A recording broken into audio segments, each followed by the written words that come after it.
yet another episode. It's been a while. It's definitely been a while. Basically, I haven't posted in a while on my Patreon because I've been trying to figure out for about a month now how to be a person that exists on the internet without being a slave to the techno-fascists at the top of the capitalist food chain. And I just realized that I've been spending years on the internet creating content for free and not getting any benefit from it while making billions for the people who run these platforms. So I've been trying to figure out how to continue to create content without being a slave, because it really is everyday slavery. And I feel like all of us are just bamboozled and scammed into believing that we're all so unproductive and lazy, when actually all we do is produce. All we do is just produce content and we get nothing from it. Yes. And I was gonna put my episodes up on a website, but then realized I'd be spending between $30 to $50 a month just to host audio. Yeah. So the only sustainable way for me to do this is to upload on Spotify and Apple Music, which I'll still be making billions of dollars for these techno-fascists, but I guess this is the capitalist treadmill that we're in. Yeah. And yeah, that's it. That's been my musings on social media, which we're going to talk a lot more about, as well as careers and slavery. And you said the same thing 3 times. Literally, I'm being redundant. Yeah. And then also, because my patrons, I don't like calling them that. It feels dehumanizing. What should I call the people who keep me She off calls the you guys streets? her kids behind your back. I know. Can you imagine? My kids have figured out who you are. They're smart bitches. We really thought we were slick. It's mommy's new man. Literally. We really thought we were y'all slick. found me like a woman scorned. Y'all did the deep dive. Hell yeah. Oh no. So do you want to introduce yourself now that everyone knows who you are? My name is Donovan. Full-time artist, part-time father. I make music on these so-called DSPs that Bobo was just talking about. And yeah, that's about it. I mean, that's all I think is interesting about me. Yeah, I think that's all they should know. Anyway, yeah, the topic of this episode today, I want to talk about art, and I want to talk about... Oh, brother. I know. This guy stinks. Continue. I want to talk, since we're both humans who exist on the internet. Well, I think me more than you. Artistes.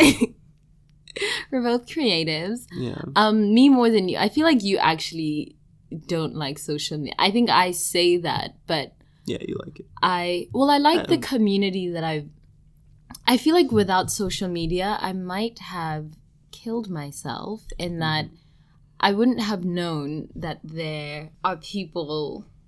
Okay, so 2 days ago we hosted this dinner. Yeah. And I loved it because of the people that were there. Yeah. And it was all just people from my Instagram. Yeah. And I think without social media, I wouldn't have known that there are people out there. Yeah, you would have literally just shriveled from loneliness. Yeah, I would have died. died. Withered away. Yeah, no, literally. I remember you had said that me and Kate are literally the same person, which is, I literally think our brains are controlled by the same alien. But how would I have known that without social media? Yeah. So I love it for that aspect. But for everything else, it's had me in shambles. To your point about connecting, the algorithm working correctly and like connecting to people who should have been connected. Yeah, yeah. I used to do these interviews with very weird people who are into very weird sexual fetishes. And I did this one interview with this guy. He was like a 50-year-old furry. Yeah. And he was telling me about, you know what a furry is? No. Okay, furries are people who like to dress up in animal costumes and fuck each other. Oh, interesting. Right. By the way, Bobo is wearing a... No, I'm wearing a bear onesie. He's literally dressed like a furry, being like, what is that?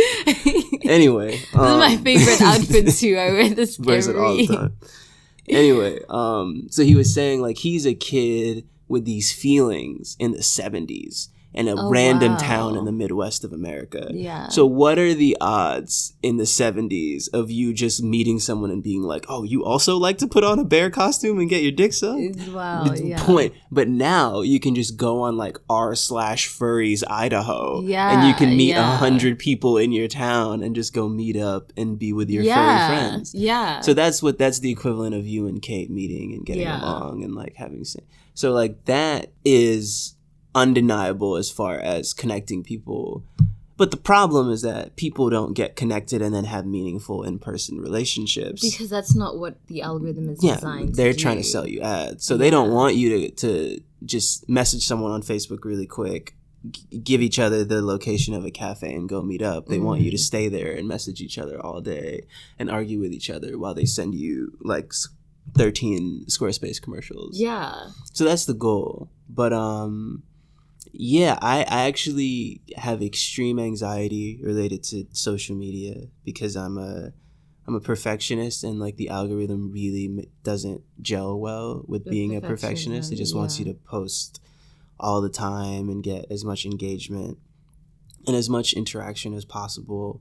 But that's like fundamentally against my being. Yeah. To just... You're a really thoughtful person, and I'm not. Like, I'm very chaotic, and you're very intentional and thoughtful, and like... Yeah. Before you post anything, you're like, is this gonna be positive? Yeah. And I'm like, I don't give a fuck. Yeah, for sure. Suffer with me. I think what it is for me is that, like, I am obsessed, maybe because of fear of mortality, of the idea of, like, timelessness. Like, is this timeless? And the only way for me to figure out whether something is timeless is to sit on it for a second. Like, instead of tweeting things, I have my iPhone notes and I write things in my iPhone notes. And my rule is that if I find it funny or interesting for 2 weeks straight, then I'll tweet it. Because I need time to see whether an idea was like really funny or like really true or really had some substance to it, or it was just something I thought was interesting in the moment. Because if I took that time, that means that like 2 weeks later, it'll still be funny. 2 months later, it'll still... So I like the idea of things aging well. Maybe because I think I'm going to die soon and I want to have a lot of things that will outlive me. But... Why do you feel you're going to die soon? I think we might all die. Whatever it is, I'm just not planning for the future of my physical being. But... music is cool because it'll just be here. It'll be like when musicians die, like it doesn't really matter because like I didn't lose anything. I still have all your songs. Like I was sad when Michael Jackson died, but it was like I don't it's the Mandela Effect. You know, like when Mandela died, people thought he was already dead.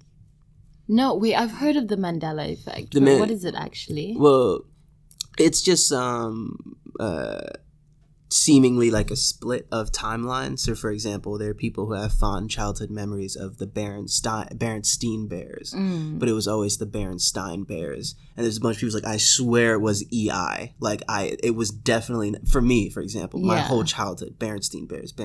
Yeah. And then you go back and you watch the theme song and it's clearly saying Berenstein Bears.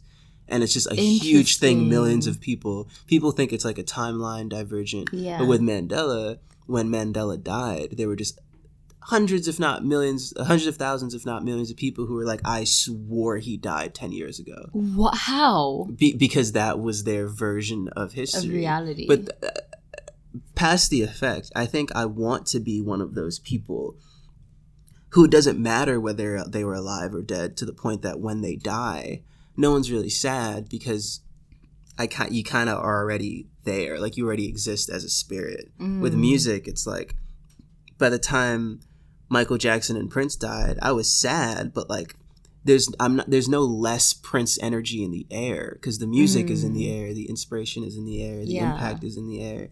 So once you make your big impact on this world, if you do, who cares if you're alive or dead? Your spirit's fucking floating around doing cool shit. What about people who don't make any impact? I don't believe that to be true. Do you think their death is more I think pronounced? There are people who make no impact, but it's just because they're assholes. But I think that if you're just a mom who makes a very deep impact on their child, you can be loved widely or you can be loved deeply. Yeah. Someone like Michael Jackson was loved very widely and very shallowly because no one knows him. It was a 100,000 square foot pool that had 1 inch of water in it. Yeah. It was a very wide. Everyone knew him. Yeah, very Beyonce. Everyone knew him, but no one knew him. So you can be loved widely, and that's great. There's a lot of honor in that. Or you can be loved very deeply by one person and make just as much impact because that person knew you very well. You were able to implement all of your values and ideologies into that person. And that's just a matter of choice. Literally, one is not better than the other. And once you realize that, the concept of fame just loses all of its allure because you realize being loved deeply is just as important and just as meaningful when you die as being loved widely. Yeah. When do we die? Do you think you die? Okay, so here's my opinion of death. There are 3 deaths that we experience in our lives. Or maybe not in our lives, but in our in our existence. The first death is your physical death, so the literal decaying of your flesh prison. And when your flesh prison stops functioning, when your heart stops beating, your brain stops working, you're physically dead, but you're not dead yet. Then there's the second death, which is... Or are there 3 deaths? I thought is when your name is said for the last time. That was the third one. Mm-hmm. There was a second one that I forgot. I've always known there to just be 2. But if you got some new shit, if you got some new death you want to drop on us. Oh my God. I would say there's 3. I would say that there is your flesh prison or vehicle. You call it a prison. You don't think it's a prison? It could be a prison or a vehicle depending on your perspective. But there's that. Are cars also prisons? Okay. Fine. All right. So there's when the maggots are eating your eyes out, and then there is when your name is said for the last time, and then there is when your influence is felt for the last time. Those would be my 3. So, for example, Jimmy. Oh, yeah. Okay. Did you figure it out? I think my third one is when it's not your name is said for the last time. That's my second one. Mm-hmm. And my third one is when your memory is remembered for the last, like someone remembers you for the very last time. Yeah.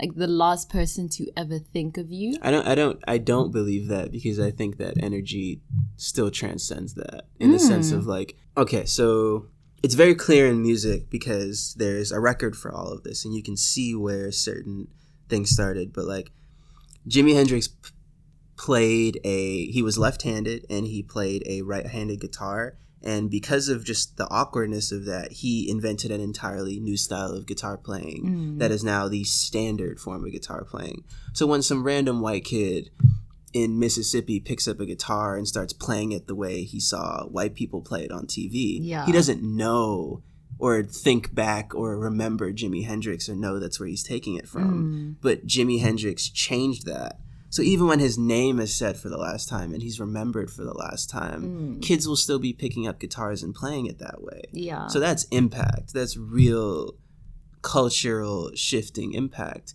And I think, in my opinion, that would be the third death. And that's actually all I care about because I don't give a fuck about my name and I don't give a fuck about people remembering me. I care about my ideas and my influence and my impact living on. And then regardless, the sun is going to go out in 5 billion years and we'll have long dead before that. So even that doesn't matter. That's so interesting that you conceptualize ideas in that way. I've always thought of ideas are just inanimate, but not inanimate. Ideas are sentient beings themselves that choose to inhabit different people. Yeah, people don't and have then ideas. They leave. Ideas so like, have people. If my ideas aren't really even mine, do they represent my I think that's why the idea, in any way? I like names are some shit we created to separate ourselves. So I don't like believe in, remember me or my, but like, no, pick up a guitar that way. Or like say a word that way. Or like walk that way. Or like these are all real things. And I think if there's one thing music taught me is that we are at best vessels. Yeah. And energy flows freely through people. And all the best musicians have always understand that. There was a period in the 80s where Michael Jackson refused to sleep because he thought that if he slept, God would give all the good songs to Prince. That's hilarious. And that is how every good musician is like insane in that way, where you just understand that like, I just want to be chosen by the vessel. I just want to feel by music. You want music I want to feel you. it flowing through me. I want it to think I'm useful. because that's what humans really desire. We just want to feel useful so bad. Yeah. But yeah, I think that there is an entirely other realm of energy that we just don't think. It's gonna sound really head ass. I don't give a fuck. But like, humans are not the most important things here. I think we're more like vehicles for the really important things here, which are like different waves of energy. Okay, speaking of death, let's open it up. Let's begin the episode. Why do you feel you haven't killed yourself? Like, why are you still here? That shit is stupid. Like, that shit is a waste of time. Really, you think suicide is dumb? No, I've been in very dark places. I've thought of it myself after thinking about it. And this is not like a completely understand suicide. But the point I'm making is, once you realize that we're not even a different being, right? We're really just one organism on a rock spinning around in space. So you kill yourself, you have the right to do that. I completely understand why someone would kill themselves. Yeah. And that might be the right decision for them in that moment. But none of us are unique, and you killed yourself because you were pushed to a certain point that you couldn't take anymore. So you decided to opt out, and I respect that. But to think that that solved the fundamental problem of why and the forces that led you towards that, it doesn't. And I'm not one of those people who think suicide is selfish. I just think it doesn't do anything to solve anything. Because once you realize we're all one organism, and you are dealing with a certain amount of things, and you kill yourself.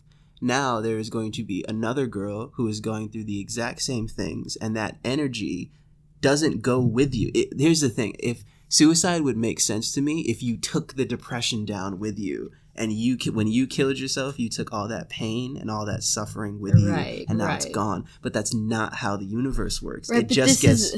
This is now a question of morality, of like, do we have a moral obligation to the world around us? Do we have a moral obligation to protect everyone around us from our pain? No, my point will never be that suicide is selfish. Yeah, my point is that I it's understand useless. Exactly what you're saying. It's not selfish, it's useless. Yeah. Because that pain, but I wish, if suicide was how I'm describing, and like all the depression and the trauma and fucked up shit I went through, if I decided to kill myself, I would take it with me.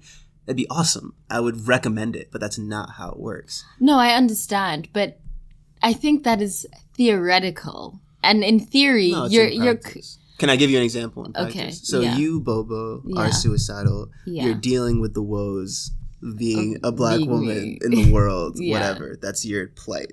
And you decide to end it, which is your choice, and a respectable choice. Does that pain go with you, or does some other girl who actually was going through all of the same things as you and was holding on because she found some kinship in you now realize, fuck, well, if Bobo killed herself, then I'm going to kill myself too. And then some girl who that girl was relying on sees the pain just keeps on compounding and getting transferred. Yeah. And my argument isn't that it's selfish, it's that it's useless, because the goal is to eliminate the pain. And if you, as a vessel, have been worn into the ground, you deserve to take your own life. But you're just lying if you think you accomplish anything. No, well, I accomplished something for me as an individual. And I understand that that's an illusion. But like, what happens to pain? Because we're a collective conscience. Yeah, but when you're in pain, you don't feel collective. No, but which is what pain is. Pain is just the absence. I know you don't feel collectivity. But we are a collective conscience, and you are a cell that has decided to tap out. But now that responsibility and pain just goes to another cell. But the thing about, like, I don't think much happens when we die. I don't know, so I'm going to pretend as if nothing happens when you die. Yeah. So, you decide to tap out. And now that energy just goes to a separate being, a separate organism in the collective consciousness, and now they're carrying your weight. Like, we're all on this journey. You decided to put your backpack down and say, fuck it, I can't go any further. And now someone's gonna pick that shit up for you, and now I'm walking with 2 backpacks. Well, here's the thing. Because we're one organism. But if it's not me carrying the weight, it's someone else. Either way. You're trying to get me to call it selfish, and I don't want to call it selfish. No, I'm not even, like, this isn't... I understand exactly what you're saying. I'm just saying, where does pain go regardless? Like, you need to reconcile. That's my thing. I think that because I believe that there's this whatever, I don't know what the name of it is. I don't believe in any finite things, but like whatever this energy is, I feel as if when I was born, I had fundamental, huge existential conflict to reconcile within my life that was given to me. I don't know whether it was through past lives or through whatever. Yeah. Whatever made me me gave me these huge questions that I personally deal with. I feel like in my life, it's the dogma of monotheistic religion. It's like masculine energy versus feminine energy. It's selfishness versus selflessness. It's ego versus humility. These are all fundamental things I think were put on my plate. So me, Donovan, I decided to tap out. Right. Pop some pills, I'm out of here. Yeah. Does the conflict between dogma and freedom get resolved with me? No, it just goes to some other kid, right, who now has to deal with that. And I feel like I'm dealing with all of the baggage that someone else decided to not carry, and that got passed on to me. But if there were someone who were to really come along and had the ability to, because I think certain people just don't have the ability to battle depression or whatever and have to tap out, and I respect that. But if someone were able to work through it, if in my life I was able to work through my personal conflict between, say, Christian dogma and freedom and feeling comfortable in yourself, and I was able to reconcile that spiritual warfare, and I was able to contribute something to the universe through my life being a medium in which that thing was resolved, that's how the pain goes away. Like, but I think when people are in pain, they're not interested in getting rid of the pain as a sentient being. They're interested in getting rid of themselves, from detaching themselves from pain. That's what being suicidal That's what is. suicide is. It's not getting rid of the pain. It's yeah, getting rid of yourself. We already know that, like, life is suffering and will be suffering infinitely. No, I just want to tap out from, like, from the suffering. And I'm saying that I respect that. Yeah. But so you're saying that you want to get rid of the suffering itself. You're not just looking to detach from the suffering. To me, it's like I don't think me is real. I think we name things to separate ourselves from things. I don't think we're different. The idea of individualism is just a lie. Yeah, Zoom out, where we might as well just be on an existential level, we just are like a thing of moss on a floating rock. So the idea of me is stupid. So I'm getting away from the pain, but I'm not real. Right. And now the collective conscious is suffering more because it has one less employee to solve this existential dread. So I'm nothing now. But for consciousness is worse.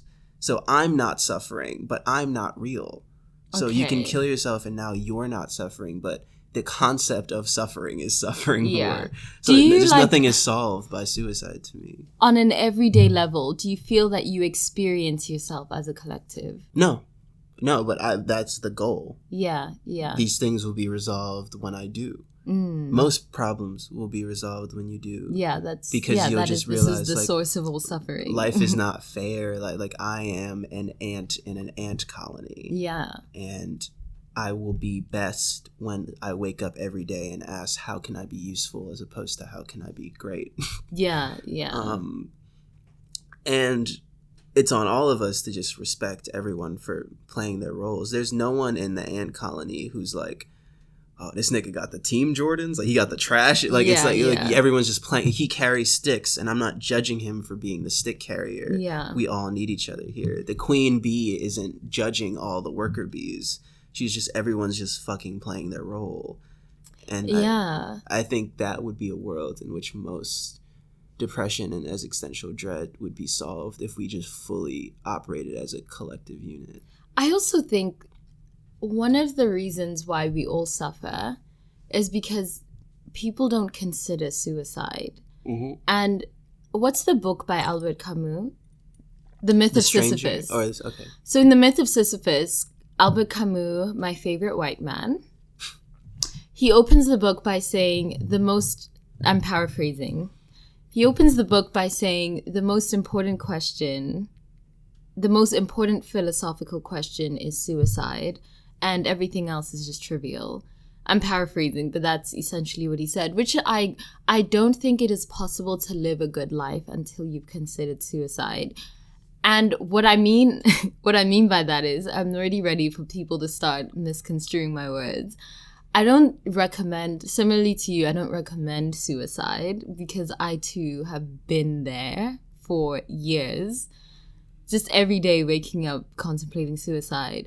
But I do think it is impossible to be alive unless you've actually considered it. Because if you haven't asked yourself, should I kill myself today? Then you're not actively choosing to live. You're just living by default. Listen, guys, what she's saying is life starts at suicide. No, it really does. No, it really does. Literally, until you've considered, not considered it as a philosophical concept, but like considered it as an actual option. Like, should I, like, to wake up in the morning and be like, should I go make this oatmeal or should I kill myself? Like, that is such an important way to live. It's a place you need to stay. You need to be there. Yeah, you need to be there for a while until you get to the point where you wake up I feel like I'm now at the point where every day I'm actively choosing to stay alive as opposed to I'm just alive because I haven't It'll died. help your decision making so much. Yeah. Like all of your dread about... A lot of us are like paralyzed by our dread of the future. For example, like take procrastination, for example, which is a big problem for me. My procrastination comes from a fear of perfection, where it's like I'm frozen by the daunting task of being perfect, so I do nothing. But when you just seriously consider suicide as an option, I was like, if it's not good, I'll just kill myself. Yeah, no, literally. To me, it's a plan B always. Right, yeah, if I go to the party and I don't like it, I'll just kill myself. Like, literally. And I know that sounds really dark, but once you live in that space for a while, it stops being dark at all. It just starts being a thing that helps you make better choices. Yeah. Yeah.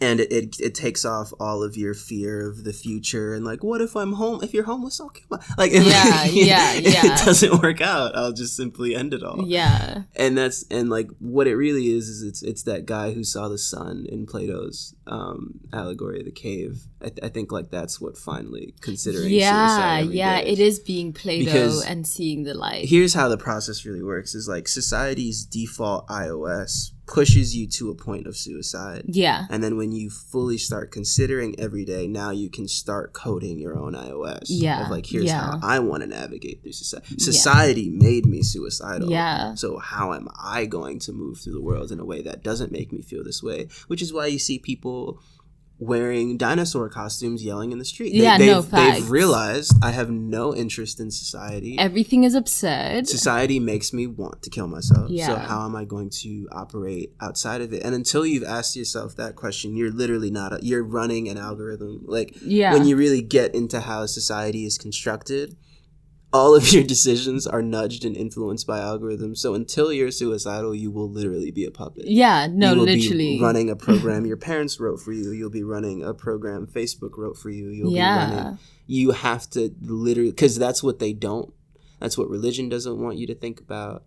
Oh, absolutely. And it's intentional. Like, notice how all of the major religions strongly discipline and shame the concept of suicide. Yeah. Because they know to be suicidal is to be free. And they know that they can't actually organize large groups of humans if they're all suicidal and if they're all thinking about that all day. Yeah. So every religion heavily, heavily shames it.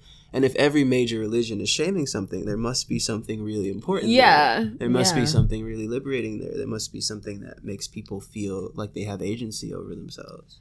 It's funny. I think it was last week, I was explaining Sartre's concept of bad faith. And for anyone who's listening and who doesn't know what bad faith is, Sartre came up with this concept called bad faith, which is what he calls the root of all human suffering.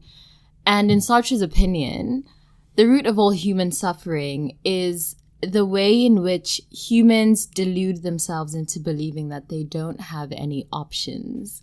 And they do this to avoid short-term pain, but in doing this, they cause themselves long-term suffering.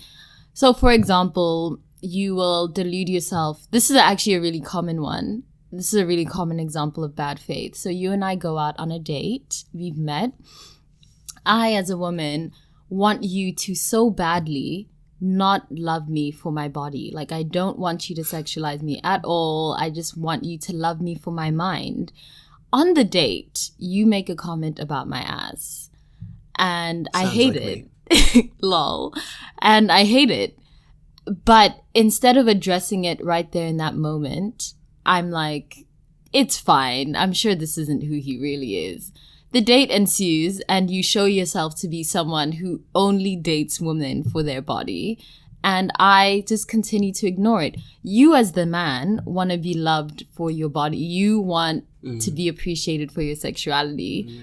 But I as the woman, I'm not into that. You're narrowing your opportunity for love. Yeah. Because you have some weird projection of insecurity of why you want to be loved. Yeah. And so you as a man don't get the validation you're seeking. I don't get the validation I'm seeking. But we end up dating each other anyway because we live in bad faith. Yes. And Sartre says that most of 90% of the relationships that fail because you lived in bad faith from the beginning of date one. This nigga showed you who he was.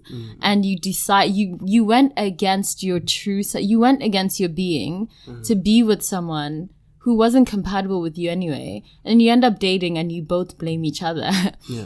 But at the end of the day, it was your fault. Like, the fault was your own that you ended up in a loveless relationship because you lived in bad faith from the beginning. For sure. And we do this on every level of life. You wake up in the morning and you don't even consider taking the highway. You don't consider taking the bike. You don't consider walking because you're so accustomed to driving to work every day. Do you think humans like options? Okay.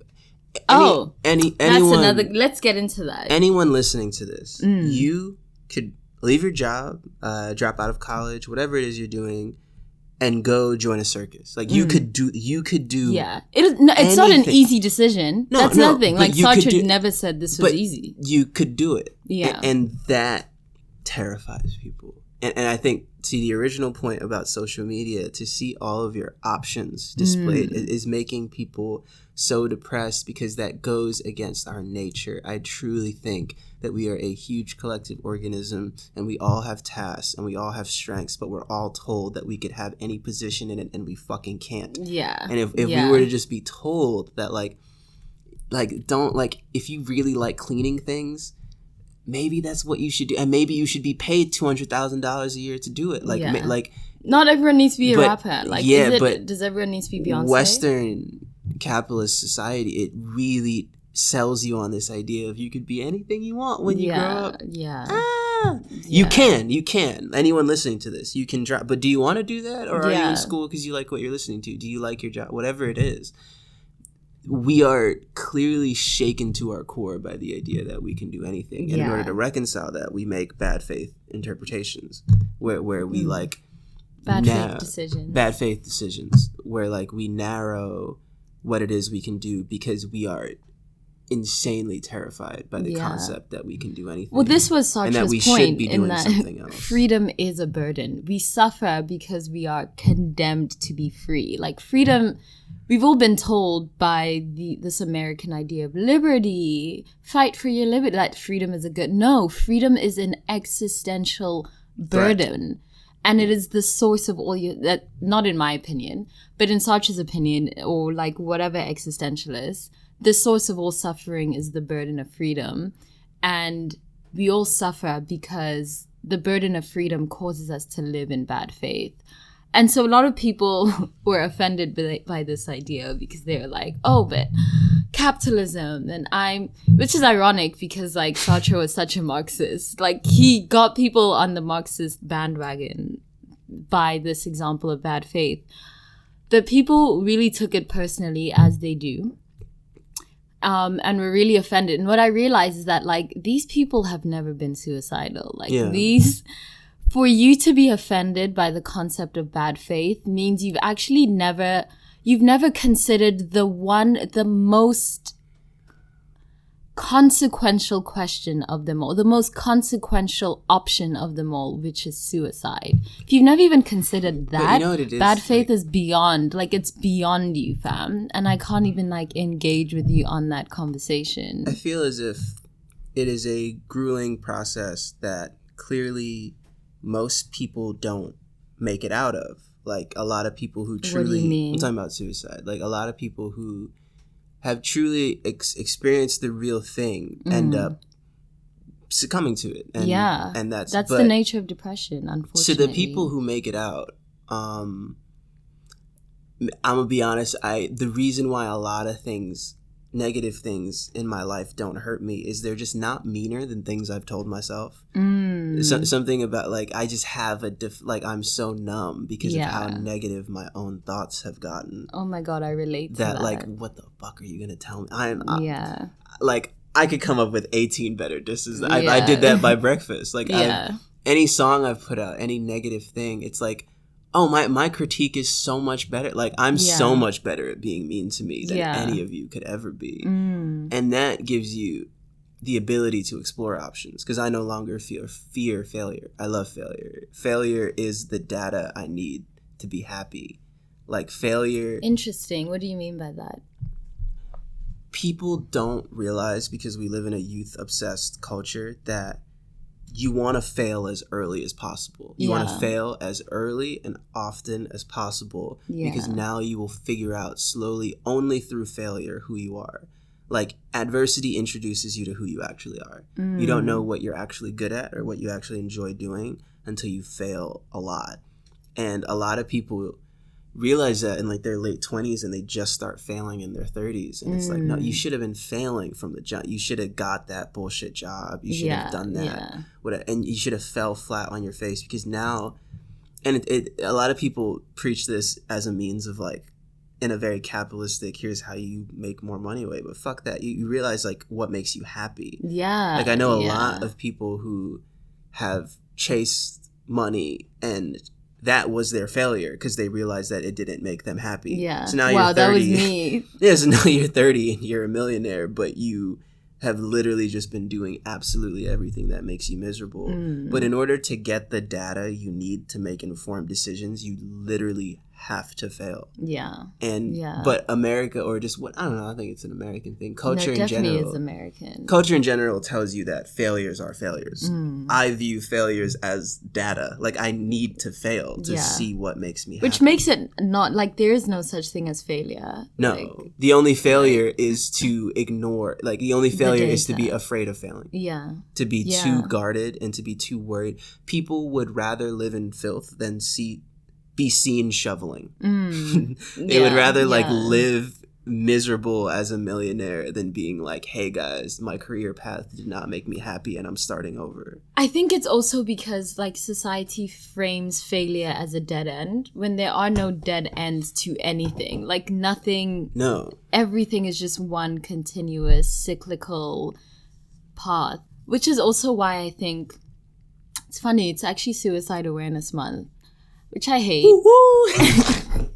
Turn up. I'm so done. Shout out depression. I hate the conversation that the mainstream public has around. I actually think it makes people more suicidal. Like, I think if we actually had honest conversations, if we reconciled with the fact that you will be suicidal, that everyone is suicidal at some point. Like, depression comes for everyone. Like, it's just a part of being a human being with a prefrontal cortex. Like, welcome to humanity. It's not the end of the world.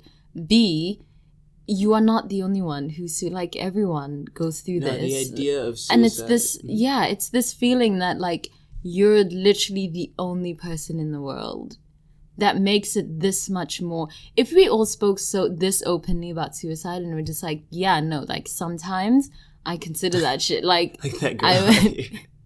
Which girl? I don't want to shout out, but yeah, she was being very honest. Like, yeah, I've just been trying to figure out whether I'm going to kill myself. At the dinner, no, but like that's most of it. I love that. That's so honest, and I feel like those are the only types of conversations that will decrease the amount, that will like remove the stigma. The idea. I feel like the idea that it's common, it's normal. Also, the thing is that the problem with like Suicide Awareness Month and like all these Instagram towels about what to say, there's nothing you can say to suicide. No, there's literally nothing. Let's make a pros and cons list. What the fuck are you gonna say to them? They have to. Some of them are not gonna make it, and that's fine. They tried their best. They did everything they needed to do on this planet. But I don't even like to frame it as like this person committed. Like, you didn't commit suicide. You were killed died by of depression. society. Yeah, you were murdered. Like you were murdered you were by murdered capitalism. by capitalism. You died of depression in the same way that like people die of cancer. Yeah. Some people die of depression. It's Not an active thing that someone does thing to with themselves. us committing collective suicide with yeah, the planet. that's what we do. That's what where we it's do. like I'll get back to suicide, but the environmental narrative is like the earth is dying, it's wilting no, away. you niggas. There are 100 white men Yeah. who are brutally murdering our mom. Yeah. Like that is every day. Yeah, people are being and we allow it. murdered by depression Yeah. and expectation and capitalism and they're being murdered. But anyway, I'm trying to remember what was the last point you made? No one chooses. No, okay. So here's some nigga logic that I give to my friends who are contemplating cheating that I think works for suicide as well. Where anytime one of my male friends comes and they're like, "Oh, I think I'm going to cheat," I'd be like, "All right, cool. Well, have you considered it? Like, consider cheating. All right, so you get in the Uber, you go to her house, you fuck. All right, cool. What do you lose? Okay, so now you're gonna lose your apartment. Now you gotta move out of your apartment. Okay, cool. Let's write that on the negative list. All right, now you're on her health insurance. All right, now you're gonna lose your health. It's like but you've lost your relationship for. It's the same thing with suicide. Yeah. It's like until you have to really consider it, and society makes it taboo to consider it. That's the thing. Yeah. But the thing that stops smart men from cheating is actually considering it and realizing you're gonna ruin your entire life. Yeah. For what? The same thing with suicide. The thing that could maybe keep people alive is if what you said, I'm able to talk about this at a dinner party. Yeah. Actually I don't want to do that. Actually I do have this thing. Yeah, because we did we were all like, yeah, okay, like sure. There was no judgment. There was no anything. But imagine I feel like when I was going through my very long, that was a long ass phase of suicidalness, I feel like it was just you that I could speak to. And that's because you made it banal. Like we framed it as like one of the banalities. I think that's the only thing that helped me get through that period of time. Making it funny as well. Yeah, of just like... By the way, we have to make these things funny. Like, the fact that we're not making suicide funny is one of the reasons so many kids are killing themselves, because humor is a way to release energy. Yeah. Like, so you're telling me the most tense, dark thing is the thing we can't joke. The thing that needs humor the most is the thing that, you're joking about suicide. That's, you need to be as many suicide jokes as possible. No, facts. Like, humor is a defense mechanism mammals developed to release energy, right? Like, I remember I told you this once. There's this great book about, like, the history of humor, and his point was, like, humor is something apes developed because if it's the middle of the night and you hear something rustling in the trees and you think it's a tiger, but you look in the trees and it's just two other monkeys fucking, you're going to laugh because you had all this pent-up fight or flight energy to fight this tiger. But now you don't need to fight a tiger anymore because it's just two monkeys fucking in a tree. And but you need to let that energy out. So that's suicide. Like, it's like literally just like, I need to laugh about this. I need to laugh about wanting to kill myself. I need to laugh about maybe people who have killed, whatever it is. Yeah. Humor is a very important mechanism. No, it truly is. To letting that energy out. And I think if people were able to express it in humor more, they wouldn't have as much on their chest. Wow, I agree with that entirely. But that's the leftist progressive move. It's like, how dare you joke about suicide? Oh my god, making everything because it needs jokes. That's like it needs it needs it more than anything else. A platform. Yeah. That being said, why do you choose to get out of bed every morning? I think a lot of artists view themselves as artists, and I more view myself as a fan who's really dissatisfied. Like, I get out of bed because no one's making the music I want to hear. Like, in order to, like, have a fun bike ride listening to music, I have to make the song because I don't like anyone else's shit. Yeah. So, like, I get out of bed as a fan to make the shit I want to hear. And that's about it. When I'm not inspired or when I don't know what to make, that is when I can't get out of bed and I'm very depressed and suicidal. But it's like having a purpose of just being like, there's a void to be filled, and I think I'm the only one qualified to do it. Yeah. And I think any artist who doesn't operate like that is either just kind of seeking fame or kind of just has a job, like a normal 9 to 5. There's nothing wrong with that, but like that's well, no, there is like nothing wrong with having a 9 to 5. Oh no, I think there's something wrong with making music a job. I don't think art should be a job. Like I think. Yeah. It's like what we were saying about ideas. I think ideas are these sentient beings that like flow through different people. They inhabit different people, and then when they're done, they leave. Yeah. I don't think you can lock a sentient being, an abstract sentient being, I don't from think they're being profited off of either. Yeah, I think like creativity is a fourth dimensional sentient being. Like where do our thoughts come from? They crazy? come from the fourth dimension, and you can't put that shit in a box and market it and brand it. And no, like I think it's also why musicians suffer so much. Energy really likes it's very this is gonna sound so head ass, I don't care. It likes being respected, and it likes being like cherished. And I think everyone's having this conversation about the music industry now, and I feel like they're just talking about all the wrong things, where I think people are talking about like contracts and like, oh, cool, whatever, figure that out. The point to me is like, how do you honor the energy? So for example, on my Instagram story yesterday, I asked like whether like the woman who inspired a song should be given publishing on it. And all of my artist friends were like, whatever strand you smoking, that's what I need. Like they treated it like the most insane, stupid thing. Where from my perspective, I make all my music myself. No one helps me with that. So who is helping me? The woman in your life. Yeah. Like who is actually helping me? And like, I think the whole industry would be so much less toxic if it worked per inspiration. And like, if money's gonna have to exist, then like it more works on what truly inspires something. So beyond just like paying a girl who inspires a song, there are 5. You should get publishing. There are 5 musicians who I wouldn't be here without. I got my whole like D'Angelo, Prince, Marvin, Kanye, all these people. Nina Simone. Right, all these people. Why is it that I am just some amalgamation of all of their personalities and all their hard work, yet when I put out a song, I'm the only one who gets paid? And there are all these old musicians from the 70s who are driving buses, who made classic music that's been inspired and interpolated and sampled all this time. Like, not only should the people in your life who inspire you, receive a piece of your work, the people who are long gone, whose careers have passed and their moment have passed, we should all be paying into this collective thing in which the music feels like honored and all of these things. And then maybe the music will stay with you if you're properly respecting it, if you're properly respecting the people that inspire it. Maybe, but people aren't questioning that. People are just like, I don't like my contract, I want more points. No, like rework the whole thing. Throw the whole industry away. Literally. And think about who's really fucking doing the work. And when you think about who's really fucking doing the work, it's honestly like normal people, the musician, the inspiration, the person who is able to bring that inspiration into the physical world. And then your ancestors or whoever inspired you, the inspiration.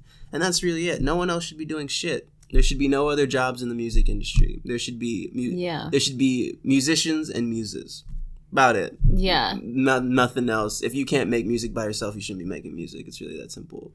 Well, I think in order to throw the whole industry away, we have to throw away the concept of profit. I also something I realized this year, I've had to sit with myself and be like, if I want to treat people fairly, like the people that I work with, if I want to treat people fairly, I have to accept that I'm never going to be, like I had to make that decision. I'm never going to be rich. Like, I find that what rich people do is they're constantly haggling because they have to make profit. And in order to make a profit, you have to scam someone out of their money. If I decide that, so for example, I hired a graphic designer to do my cookbook. If I now haggle her price down, now she's scammed just so I can make But like, why is it that I'm the one making the profit while she's starving? Like, why can't we both eat fairly? Like, why do I have to be rich at the expense of some? If richness is always at the expense of someone else, let's just get rid of richness entirely. Yeah, I think when it's all said and done, the aliens. So yeah, okay. When it's all said and done, and the aliens come and they're looking at the wreckage of humanity.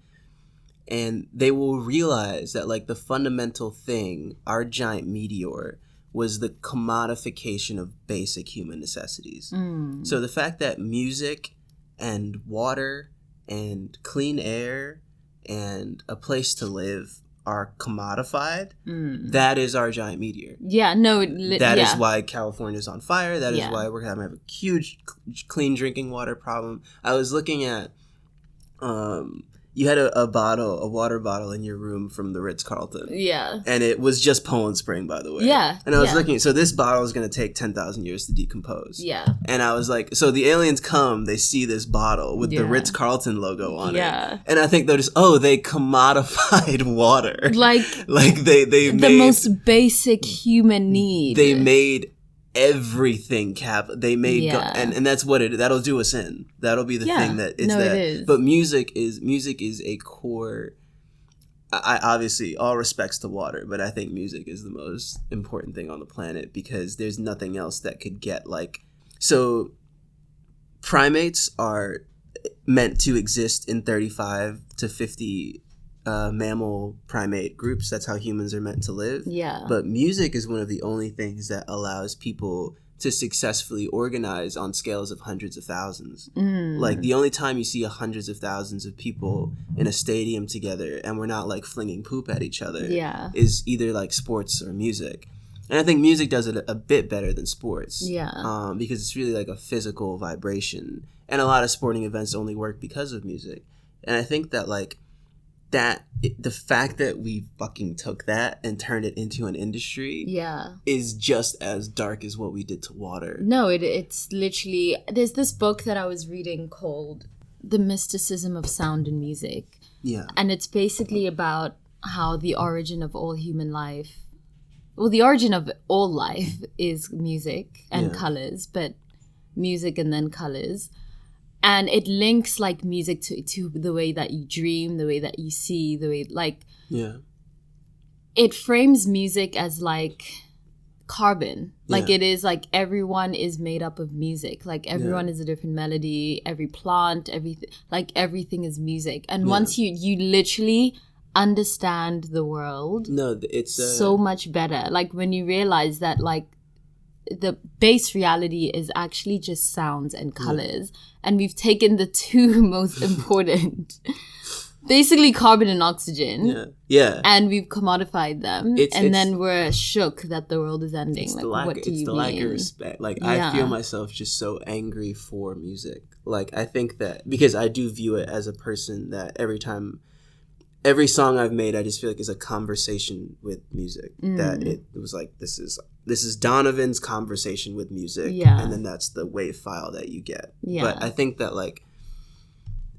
it's like the wind in that like, I will play a certain beat and now you are physically moving your body in a certain way. Yeah. It is a people need to view it as a physical entity. You were depressed and then you listened to this song and now you're not. Yeah. That's magic.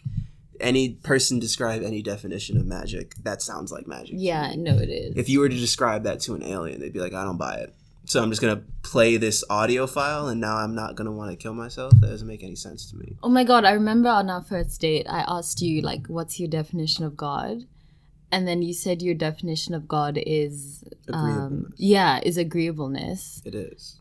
And that, I spiraled for a month. Yeah, but that's why, like, I know that you don't like Bobo will always say she hates pop music. She's like, I don't like pop music. Because I do. You hate Katy Perry and Taylor Swift, but that's not even pop music right now. Pop music is mainstream. I understand what you're saying. Like, you're telling me you're going to have 100,000 people. So I remember I saw Drake at GovBall. And it's one of my favorite moments in my life because I got to see 100,000 people yell at the same time. I was running through the six with my... Like, that's fun. Yeah. Like... You could say, oh, Drake is corny. Oh, he's a pop star. But like that is fucking impressive. That's God in that moment. Yeah. These people are going to vote for different people. Half those people probably voting for Trump. Yeah. Half those people probably voting for Biden. They probably disagree on whether women should have rights. Yeah, they probably disagree. yeah. But at that one moment, they all just yelled out 4 words Yeah. in the exact same inclination. And that's like, it's the only way that humans can actually organize is hit songs. Yeah. So like, that's a weird thing to recognize. My point is that hit songs are always trash. I don't think so. Yeah, you because don't like they're Michael made Jackson with the music? intention. No, but that was back like 2020. The songs that are on the radio, quote unquote, it's the songs that it's all because, just algorithms. No, but like, it's literally because all, they're not hits. It's because they're not hits. Yeah, but that's what I mean. Like, it's because pop their music algorithm is just an algorithm. Yeah. It's just. But before it was like, you're right, because like when Michael Jackson put out Off the Wall, there weren't algorithms making kids in South Africa like it. They just heard Don't Stop Till You Get Enough. And they were like, oh, we also like this. Yeah. That's true. What we're being presented is like manufactured, curated, corporate, white people shit. Yeah. That's and what not I pop. mean, like, yeah, but what I mean, but I also find it unethical that these corporations are, what do I call it? They're simulating people's tastes. Like, yeah. Would people really like Migos if the algorithm Yes. told them that they? I don't think they would. Like, Migos is a bad example. That's okay, Migos is a bad, but you know what I mean. Like, you could say, yeah, like just Taylor Swift. I don't know. yeah, like would anything. people like objectively? Yeah. Would people really like Taylor Swift the way they do if the algorithm didn't convince them that they love Taylor Swift? Like, Yeah. nah. Yeah. Well, I think that people need to discover themselves and like discover their own personality and their own the only way, like, which has been so hard with the fucking coronavirus, where it's like I'm not around, like I feel myself getting worse at music because I can't experience it in real life. All I'm experiencing are these algorithms. I can't go to a part, like I used to just DJ at parties to see like how women react to certain songs because I knew I wanted to make songs that women react well to. And I can't do that anymore. So all I'm getting are algorithms, and here's what like algorithms are telling me people like, but I can't go and physically see how your body moves to a certain song or like how. So yeah, that's really dark, and this is late stage capitalism, and this is why the world is ending. But inherently, pop music is a beautiful fucking thing.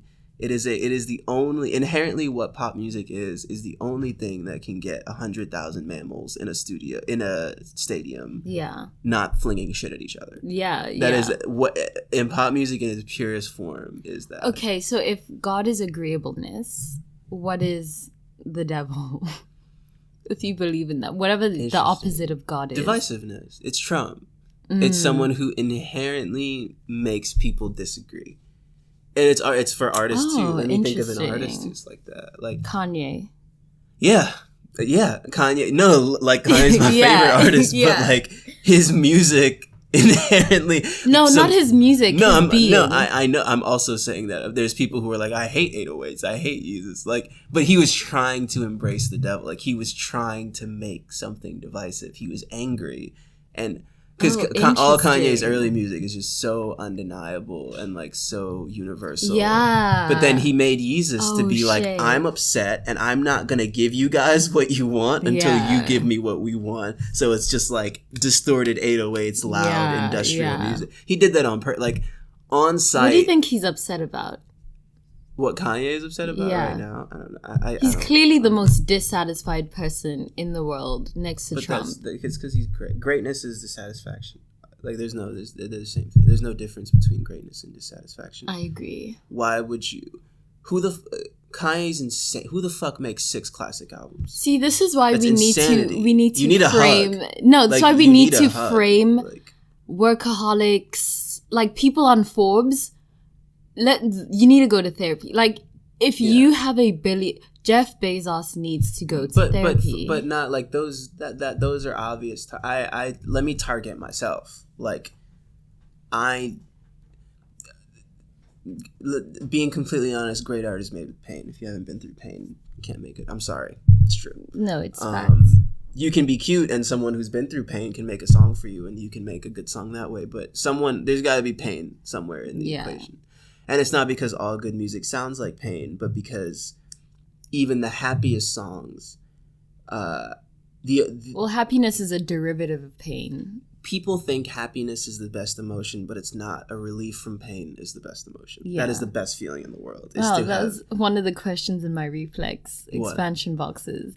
What is a better feeling? Is it continuous joy or is it relief from pain? Yeah. Like Marvin Gaye's biggest hit, Sexual Healing, it's not a happy song. It's I've been depressed and no one's been giving me pussy for 10 years. And I finally got some pussy, and now like that's why that song was a hit. Like, and I can name 10 other songs that carry off that same energy. Yeah. But a relief from pain is the best emotion. And I forgot why I got on that. What were we talking about? I said that happiness is a derivative of pain because you said you need pain to be a good artist. Yeah, but I just don't remember how I got to that point. But anyway. Yeah. No, I agree. I think our next episode we should talk about. This is what this episode is supposed to be about. We can still talk about it. Yeah. Cut it up. We'll cut it up into 2 episodes. We should talk about success and artistry and creativity and capitalism and suffering. What is success to you? Be extremely specific. Oh, I was gonna say peace of mind. No. Success is the alleviation of dissatisfaction, like to be able to transcend. Because on some level, I think that the human condition is that dissatisfaction. And then capitalism forces us into a level of dissatisfaction that leads us to suicide. I don't think we should be on the level of dissatisfaction that is suicide. I think we should be dissatisfied. I think the evolutionary purpose of dissatisfaction is to experience joy, relief from pain, to like progress. But I don't think the evolutionary purpose of dissatisfaction is to drive us to suicide. But I think this is why people will never fully turn their backs on capitalism, because you're right. The human condition is dissatisfaction, and capitalism comes and says, one day you'll be satisfied when you get that Wraith. But that's so unethical. When you get the Balencies, that look like socks, but like, you're gonna. No, I know. But people want that promise. I don't. I think hope is unethical. Yes, yeah, but which is actually, let's get into the next episode because. Hold on, let me pause this. Thank you guys for listening. We're gonna record the next episode where we discuss why hope is unethical. And success in capitalism. Bye.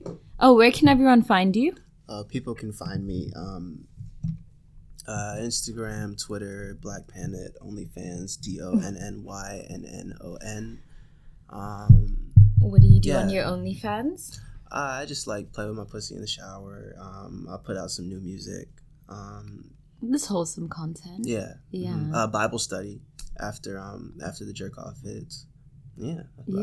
I love that for you. Mm-hmm. Thanks for listening. You'll catch me. You'll catch him maybe.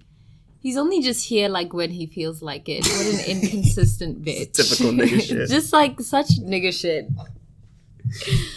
But thanks for being here. I'm like the dad who's supposed to pick his kid up every other. Yeah. It's like every other Sunday.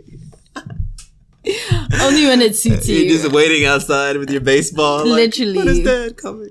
Oh, that's so sad. Yeah, don't rely on him. He's just an alien. Thank you for listening. I hope you enjoyed this conversation. If you'd like to continue spiraling with me, I will be doing weekly episodes rooted in philosophy with strangers, with friends, with puppies, lizards, aliens, frogs, and sometimes just by myself on different topics. To get access to full episodes, please subscribe to my Patreon and support me there. You'll also have access to a community of like-minded people, lizards and aliens and jellyfish that you can spiral with and dissect each episode. If not, that is completely okay. You can get half episodes right here for free. And I appreciate your support anyway. Let me know what you thought about this episode. I'd love to get your thoughts. What did you think of suicide? What did you think of success? What did you think of all of the themes that were explored in this episode? Thanks again for listening, and I'll catch you in the next one. Bye!